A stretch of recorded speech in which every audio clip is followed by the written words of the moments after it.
I worked on the Reparations March as a first aider, and I have to say for me, I think it was the second time, because I was on the other one for an hour.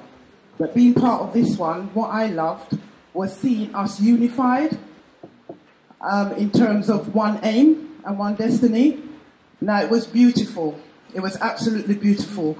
And, you know, for me, I went away thinking, yes, we've got work to do, but it's the beginning of something that will last.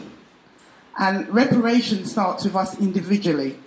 The highlight for me as a Ras, going back from them days, ancient times, decades, is that I saw my sister. She was there before me. You understand me? So for me, the significance of this reparation movement is that it is galvanizing our people in whatever shape, form or size to take this thing serious. Because I never expected to see my sister, who I was speaking to about, like, oh, I'm not into that thing. She was there before me.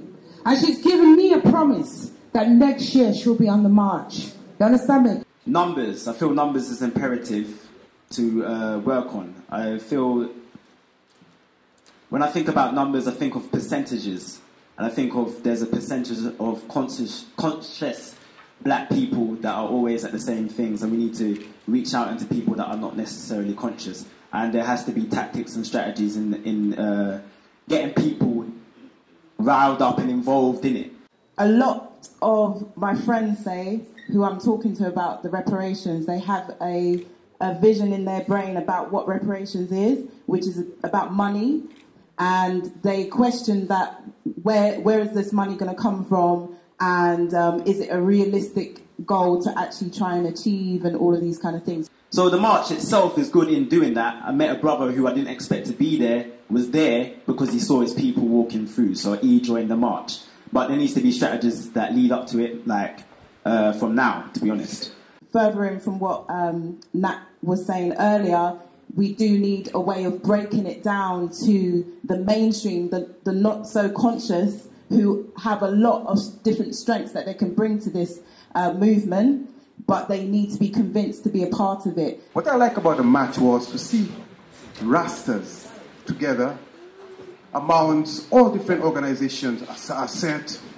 When we was once divided as a people because they could have controlled us, the Fasasset, Nation of Islam, all different groups, so it was so divided. But when you see our people coming together as one, for one aim, one goal, one destiny, I think for me, that was a beautiful thing. What brought home for me was, you know, like when you're walking and, you know, after time your feet are hurting you and all the rest of it. I really felt the spirit of my ancestors within me, and for me it was like I was feeling just like they would have been feeling at the time when they would have been marching.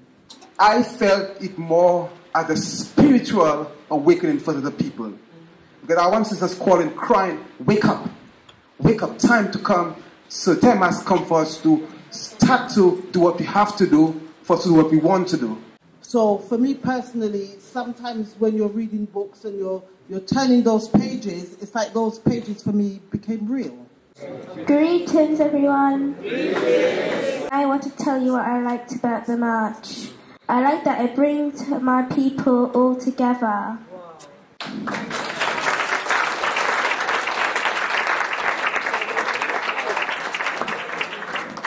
And it's also preparing me as a child to be a revolutionary when I grow up.